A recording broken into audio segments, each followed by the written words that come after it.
नमस्कार, आप सभी का स्वागत है आपकी अपनी ऑनलाइन क्लासेस में। मैं दिलीप गरासिया। आज हम लोग रीट लेवल 1 का जो रिवीजन कर रहे हैं उसमें आज हम लोग सेकेंड यूनिट शुरू करने जा रहे हैं। और सेकेंड यूनिट यानी कि दूसरा अध्याय जो है वो भिन्न के बारे में है। भिन्न को जोड़ते कैसे हैं, भिन्न को कौन कौन से प्रकार है, भिन्नों को आरोही क्रम में, अवरोही क्रम में और दशमलव भिन्नों के बारे में। ये सारी चीज़ें हम लोग इस यूनिट में देखने वाले हैं। और यूनिट सेकेंड के लिए ये हमारी पहली क्लास है, ठीक है। अब तक मैंने पहली यूनिट के लिए 6 वीडियो अलग अलग बना करके डाले हुए हैं। आप लोग प्लेलिस्ट में जा करके देख लेना, आपको वहाँ पर मिल जाएंगे। चलिए शुरू करते हैं हम लोग। ध्यान से देखिएगा यहाँ पर कि क्वेश्चंस मैं बोर्ड पे लिखूंगा, आपको क्वेश्चन को समझना है।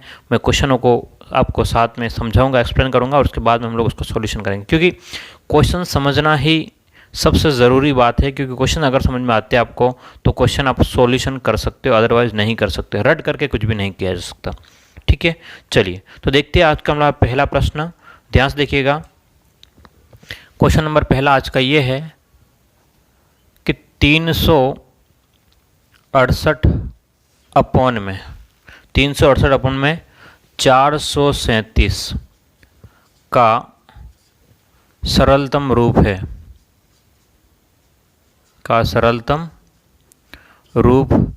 है, और ऑप्शन आपको दिए गए हैं। ध्यान से देखिएगा, ऑप्शन आपको दिए गए हैं 15/17, ऑप्शन बी आपको दिया गया है 16/17, ऑप्शन सी आपको दिया गया है 15/19 और ऑप्शन डी दिया गया है 16/19, ठीक है।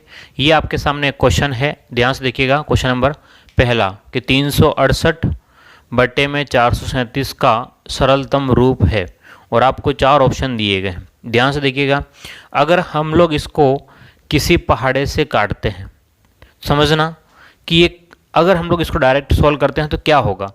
तो मैं इसको लिखना चाहूँ तो 368 अपॉन में 4, 3 और 7। तो सबसे खास बात है कि कौन से पहाड़े से कटेगा। अगर हम लोग ये देखें तो ये 2 के पहाड़े से कटेगा, तो ये 2 के पहाड़े से नहीं कटेगा। अब ये 3 के पहाड़े से कट रहा है कि नहीं कट रहा है, ये 3 के पहाड़े से नहीं कट रहा है, तो ये भी आपका 3 के पहाड़े से नहीं कट रहा है, ठीक है। ये आपके पास में 6 और नहीं कट रहा है। तो अब ये कौन से पहाड़े से कटेगा। अगर हम लोग बार बार ऐसा चेक करते जाएं कि भाई किसका भाग जाएगा, क्योंकि ये बटे में दे रखा है। सरलतम रूप का मतलब इस प्रकार से हमें लेकर के आना है, ठीक है। तो हमारे पास में एक ऑप्शन ये है कि आप यहीं से सब ऑप्शन रख के देखो। ऊपर वाले में देखो भाई क्या इसमें 15 का गुणा हो रहा है, कितनी बार गुणा होगा तो ये आएगा। और इसके बाद में फिर इसमें देखो भाई इसमें कितनी बार, 17 में कितनी बार गुणा होगा, ठीक है। इस प्रकार से आप लोग रख के देख सकते हो। लेकिन ऐसा करने पर आपका टाइम जो है बहुत ज़्यादा खराब हो जाएगा। मैं क्या कह रहा हूँ, ऐसा करने पर आपका टाइम जो है वो सबसे ज़्यादा खराब हो जाएगा। उस कंडीशन पे आपको इस वाले क्वेश्चन को किस प्रकार से सॉल्व करोगे, तो इसके लिए आपको ज़रूरी ये है कि उसका महत्व ज्ञात करना होगा। बोलो क्या ज्ञात करना होगा, महत्व, ठीक है। ये महत्व ज्ञात करोगे तो जो संख्या आएगी वहीं से हम लोग इसको सॉल्व करेंगे। क्लियर है बात। चलिए तो महत्व किस प्रकार से ज्ञात करते हैं वो आपको देखना होगा, क्योंकि डायरेक्ट भाग नहीं लगा सकते इतना सारा ऑप्शन में।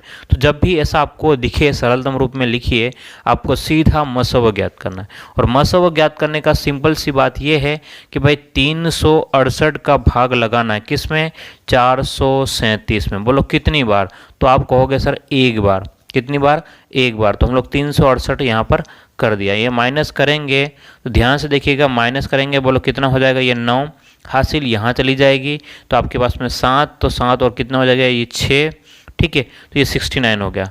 अब आपके पास में यहाँ पर वापस से आपको इसमें भाग लगाना पड़ेगा, किसका, 368 में भाग लगाना पड़ेगा। यानी कि अगर ये 70 होता तो कितनी बार होता, 5 बार जा सकता है, ठीक है। 69 इंटू अगर हम लोग 5 करते हैं तो 5 9 45, 4 और 30 और 34, तो आपके पास में कितनी बार जा सकता है, ये 5 बार जा सकता है। तो 5 बार आपके पास में जाएगा 345। फिर घटाएंगे हम लोग, देखेंगे बोलो कितना हो रहा है, तो आपके पास में दिखेगा 3 और आपको यहाँ पर 23 दिख जाएगा, ठीक है। तो लास्ट 23 का भाग 69 में लगाओगे तो 3 बार जाएगा। तो आपके पास में जो मसव जो आएगा, ये भाग विधि से मसव ज्ञात करना है। तो इसका मसव जो निकल के आएगा वो आएगा आपका 23।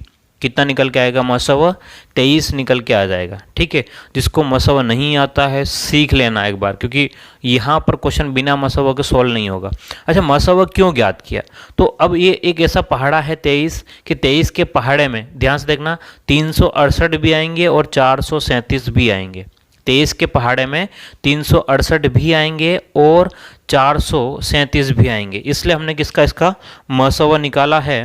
तो अब हम लोग आगे बढ़े अगर इसमें, तो ध्यान से देखिएगा कि हम लोग क्या करते हैं। तो 23 जो आ गया है, अब हमें ये देखना है कि भाई 23 के पहाड़े में 368 जो है वो कितनी बार आते हैं।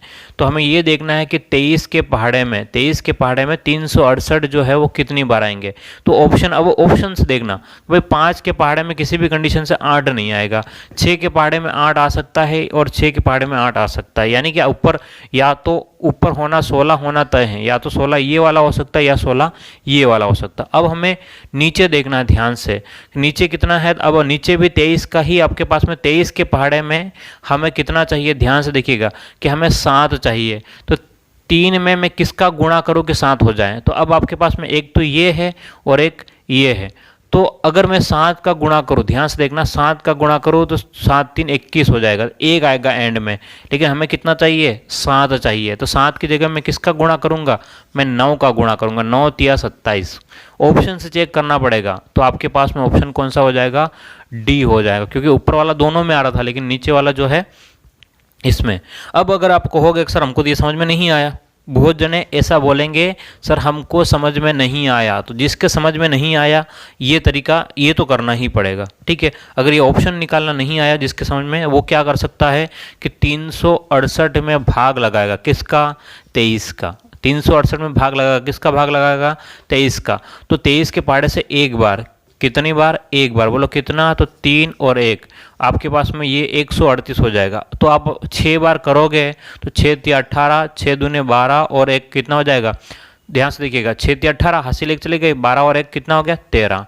तो ये आपके पास में 0 बचेगा। तो ऊपर जो है वो 16 आना तय है। तो मैं यही तो कह रहा हूँ, मैं 16 तो वैसे ही दिख गया था हमको, 16 आएगा ऊपर, लेकिन अब नीचे वाला भी चेक करना पड़ेगा। तो नीचे वाला चेक करने के लिए फिर से 23 का भाग लगाना पड़ेगा, किस में, 437 में। तो बोलो कितनी बार, एक बार, 23, तो आपके पास में 0 और 1, ऊपर से 7 उतारोगे, बोलो कितनी बार जाएगा भाई, 107 हो जाना चाहिए। बोलो कितना हो जाना चाहिए, यहाँ पर सॉरी यहाँ पर 2 है, ऊपर से हमने 7 लिखेंगे तो 207। तो अगर 20 बार तो नहीं जाएगा, 9 बार अगर गुणा करेंगे तो आपके पास में कितना आएगा, 207।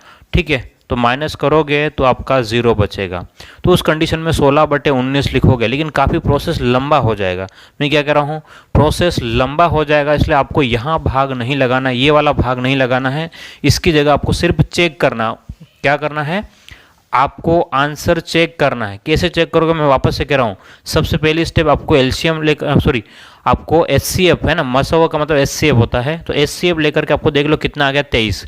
अब आपको ये देखना है कि भाई 23 में मैं क्या गुणा करूं कि मुझे, ध्यान से देखना इधर, क्योंकि मेरे पास में आपके पास में 8 चाहिए, तो इस 8 लाने के लिए मैं 5 का तो गुणा करूंगा तो 5 3 15 होगा, पॉसिबल नहीं है। तो ऑप्शन से ही चेक करना है। तो 6 का गुणा कर सकता हूं, तो 6 का गुणा करूंगा तो 6 तिया 18, 8 आ रहा है एंड में, हाँ ठीक है 8 आ रहा, तो यहाँ पर काम खत्म। ठीक है, अगला वो, तो इसका मतलब ये भी हो सकता है और ये भी हो सकता है। अभी तक मेरे पास में क्लियर नहीं, अब नीचे देखूंगा तो इस 23 में मैं किसका गुणा करूं कि मेरे एंड में 7 आ जाए। अगर मैं इस 7 का गुणा करता हूं तो कितना हो जाएगा, 7 या 21, 1 आएगा, लेकिन 1 मेरे को जरूरत नहीं है। इसका मतलब मैं 23 में किसका गुणा करूं, 9 का, तो 9 3 27, ये आपके पास में 7 आएगा और मुझे यहाँ पर 7 चाहिए। ठीक है, तो बस पूरा चेक करने की जरूरत नहीं है, तो फिर आपके पास में ऑप्शन हो जाएगा 16/19। ठीक है, यहाँ ध्यान सुनना, मैं एक क्वेश्चन को बताने के लिए इतना टाइम ले रहा हूँ, ये नहीं कर रहा हूँ कि ठीक है मैं क्वेश्चन ऐसे से हो जाएगा कर लेना। मैं चाहता हूँ कि आप लोग सीखो अच्छे तरीके से ताकि गलती नहीं हो। इसके ऊपर एक और क्वेश्चन हम लोग देखते हैं। ठीक है, चलिए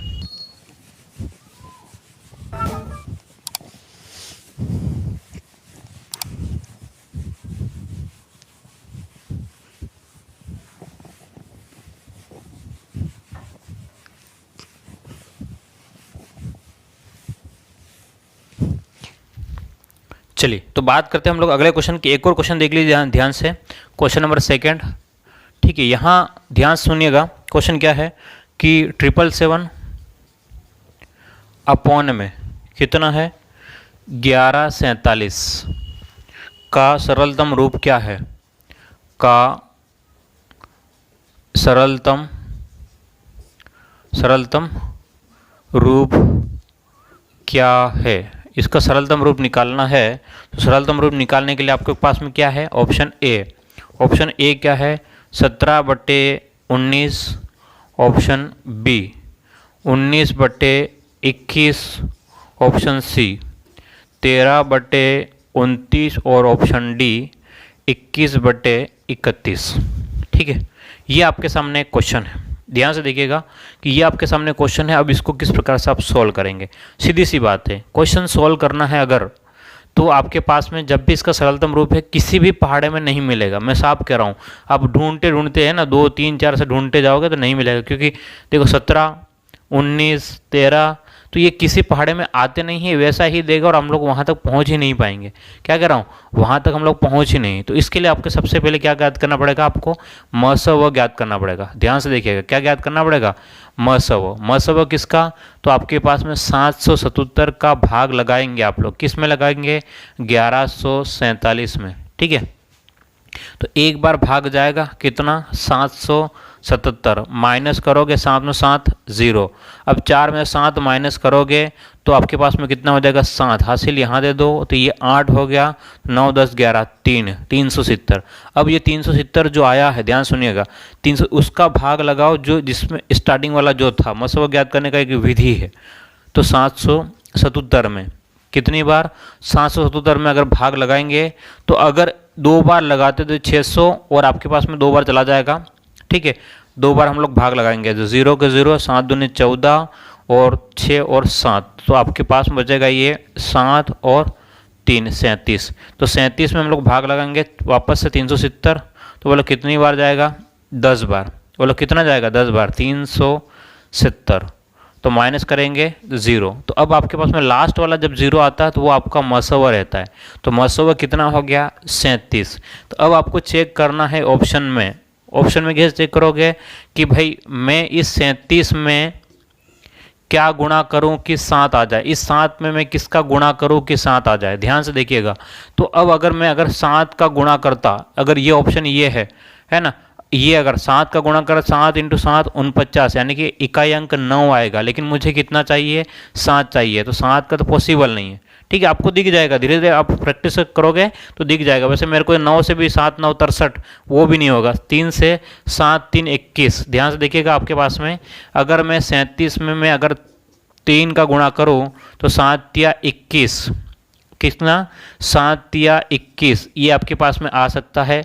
ठीक है, ध्यान से देखिएगा 1 आ सकता है, लेकिन मुझे कितना चाहिए, मुझे चाहिए 7, तो अब आपके पास में ये भी गायब। तो और कौन सा रह गया आपके पास में, ये लास्ट वाला 1 का गुणा, तो 37 में मैं किसका गुणा करूंगा 1 वाले का, तो आपके पास में एंड में कितना आएगा 7। पूरा चेक नहीं करना, पूरा गुणा नहीं करना, आपको सिर्फ एक एक रख करके देख लो, तो आपके पास में सीधा ऑप्शन जाएगा डी वाले पे। ठीक है, यहाँ पर क्योंकि दूसरा और कोई है ही नहीं, है ना, डबल होता तो हमको देखना पड़ता। तो ये आपके पास में पूरा गुणा करने की ज़रूरत नहीं है, सिर्फ आप क्या करोगे एक एक को गुणा करके देख लोगे भाई कि इकाई अंक क्या हो रहा है। ये तरीका सबसे बेस्ट रहेगा, क्योंकि यहाँ पर मसव भी है और भिन्न भी है। ठीक है, तो जो भी संख्या है भिन्न क्या होता है, जिनको हम लोग P/Q में लिख सकते हैं उसको भिन्न कहते हैं। ये थोड़ा टफ लेवल के सवाल है, अगर टफ देना चाहेगा तो पक्का देगा। ठीक है, चलिए जल्दी से आप लोग इसको लिख लेंगे।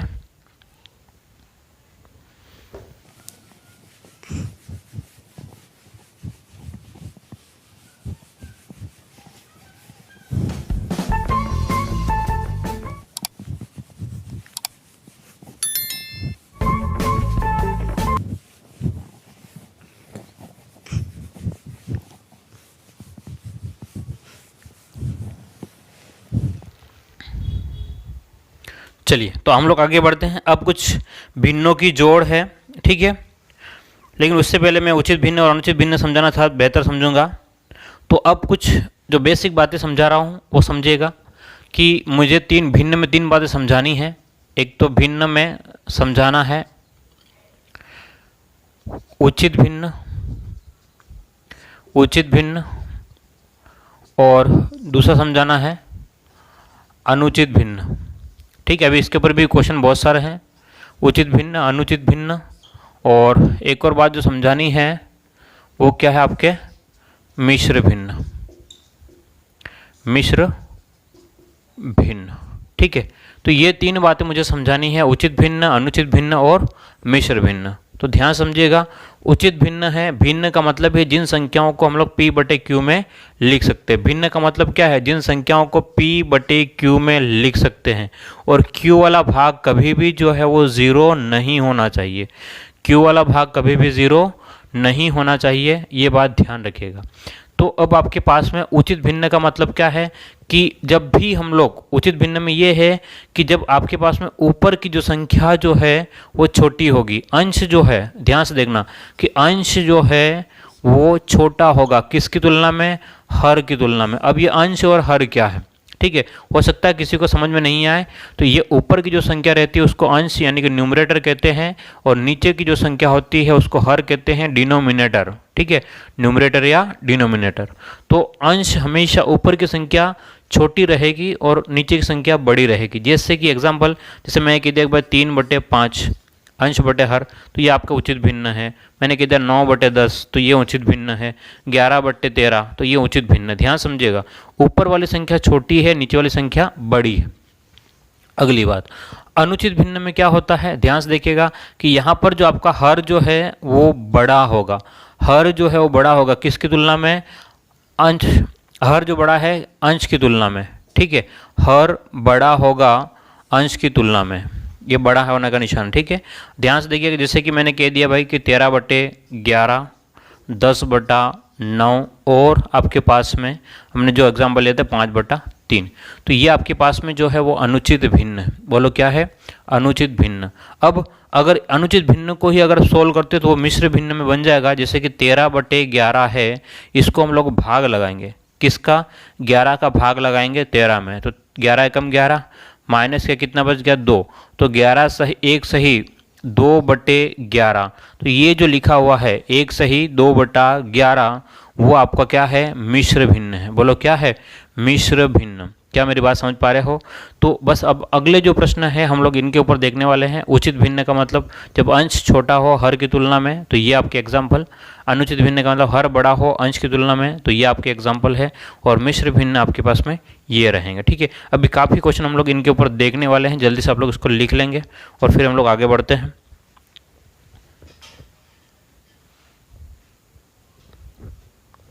चलिए, तो उम्मीद करता हूँ आपने ये लिख लिया होगा।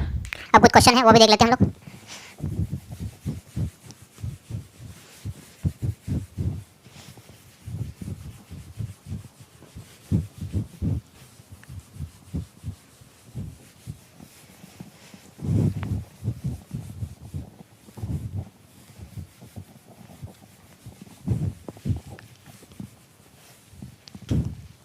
चलिए, तो अब हम लोग शुरू करते हैं। हमारे जो क्वेश्चन जो है ध्यान से देखिएगा। पहला क्वेश्चन, वैसे हमारा तीसरा क्वेश्चन आज का, क्वेश्चन नंबर 3। ध्यान से देखिएगा कि निम्न में से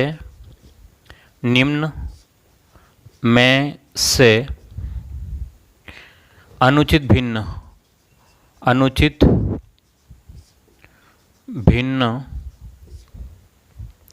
नहीं है, अनुचित भिन्न नहीं है। अब आपको बताना है, ऑप्शन ए जो है 7/4, ऑप्शन बी जो है 9/8, ऑप्शन सी जो है 17/12 और ऑप्शन डी जो है वो 1/3। ठीक है, अब आपको इसमें क्या बताना है कि निम्न में से अनुचित भिन्न नहीं है। तो अब मैंने क्लियरली बता दिया आपको कि अनुचित भिन्न का क्या मतलब है। अनुचित भिन्न का मतलब ये है कि ऐसी भिन्न जिसमें ऊपर वाली संख्या बड़ी होगी और नीचे वाली संख्या छोटी होगी। तो 7/4 अनुचित भिन्न है। 9/8 क्योंकि ऊपर वाली संख्या बड़ी है, 9/8 भी अनुचित भिन्न है। और आपके पास में 17/12 भी अनुचित भिन्न है।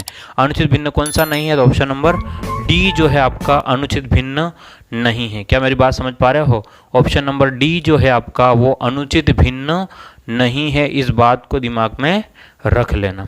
क्लियर है? चलिए आगे बढ़ते हैं। अब अगला क्वेश्चन देखते हैं, क्वेश्चन नंबर 4 की बात करते हैं। अगला क्वेश्चन ध्यान से देखिएगा कि निम्न में साधारण भिन्न नहीं है। निम्न में साधारण भिन्न, निम्न में साधारण भिन्न नहीं है। ठीक है, निम्न में साधारण भिन्न नहीं है। ऑप्शन ए दे रखा है आपके सामने 4/7, ऑप्शन बी जो है 3/8, ऑप्शन सी जो है आपके पास में 7/10 और ऑप्शन डी जो है वो आपको दे दिया है 11/√3, 11/√3। ध्यान से देखिएगा कि क्या कहा इसने कि निम्न में से साधारण भिन्न नहीं है। तो मैं कह रहा हूँ कि भिन्न का क्या मतलब होता है, वापस से कह रहा हूँ कि भिन्न का जो मतलब होता है जिन संख्याओं को हम लोग p/q में लिख सकते हैं, जिन संख्याओं को क्या कर सकते हैं हम लोग p/q में। तो ये आपके पास में 4/7 p/q है, यानी कि भिन्न है, वही बात कर रहा है। 3/8 आपके पास भिन्न है, 7/10 आपके पास भिन्न है। लेकिन यहाँ पर ध्यान से देखना 11/√3, ये रूट जो है वो अपरिमेय संख्या है। क्या है आपका? अपरिमेय संख्या है, परिमेय संख्या नहीं है, इसलिए हम लोग इसको भिन्न नहीं कह पाएंगे। क्या नहीं कह पाएंगे? भिन्न नहीं कह पाएंगे। क्लियर है बात? तो उम्मीद करता हूँ ये आपको समझ में आ चुका होगा। चलिए, तो हमारी क्लास जो है आज मैं यहीं पर ख़त्म करूँगा, क्योंकि शायद कंटिन्यू नहीं कर पाऊँगा कुछ कारणवश। तो आप लोग अपनी पढ़ाई जारी रखें और बाकी क्लासें आपको मिल जाएगी। रिवीजन कोशिश पूरी करूँगा मैं आपको जल्दी से रिवीजन ख़त्म करवा दूँ, और आप लोग भी मेरे साथ में जुड़े रहें। Okay, thank you.